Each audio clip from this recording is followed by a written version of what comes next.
ہم دارالاسلام میں بیٹھتے ہیں، ہمارے پاس سوالات آتے ہیں، طلاق کے سوال سب سے زیادہ آتے ہیں، لوگ آ کے اپنے مسائل بیان کرتے ہیں، اور آپ یقین کیجئے کہ طلاق کی ایسی ایسی وجوہات ہوتی ہیں کہ یعنی کہ سمجھ سے باہر ہے کہ ان مردوں کی عقلوں پر کیا پردہ پڑا ہوا ہے، یا ان کے ساتھ کوئی پرابلم ہے، یا ان کے ساتھ کوئی نفسیاتی مرض ہے۔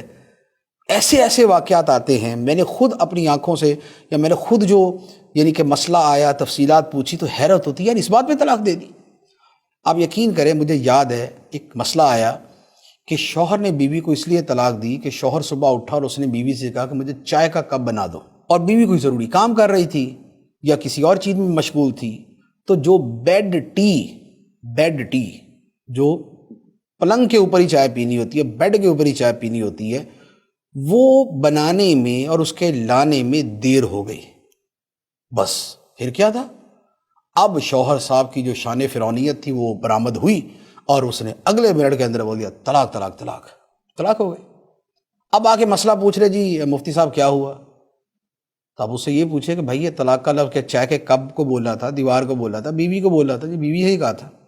دماغ میں کیا تھا؟ جی بیوی تھی۔ تو کہا بیوی تھی تو پھر ٹھیک ہے، موجے کرو، اب طلاق دے دی، ہوگی طلاق، 3 طلاقیں ہو گئی۔ تو یہ کیا ہے، یہ طلاق دینے کی وجہ، اس سے بھی معمولی وجوہات مل جائیں گی کہ بیوی شوہر جو ہے وہ گھر سے باہر انتظار کر رہا تھا، اس نے بیوی سے کہا ذرا جلدی تیار ہو کے آ جاؤ، بیوی نے تھوڑی سی دیر کر دی، بس دیر کر دیا، بیوی اندر سے اندر، شوہر باہر سے باہر، چلے جی طلاق، فارغ۔ یہ آئے دن کے مسائل، اور سینکڑوں ہزاروں طلاقیں اسی طرح کی چھوٹی چھوٹی وجوہات سے ہوتی۔ تو یہ جو گھروں میں رویہ ہے یہ بڑا ظالمانہ رویہ ہے۔ طلاق دینا کوئی ایسا کوئی جائز اور ثواب کا کام نہیں ہے،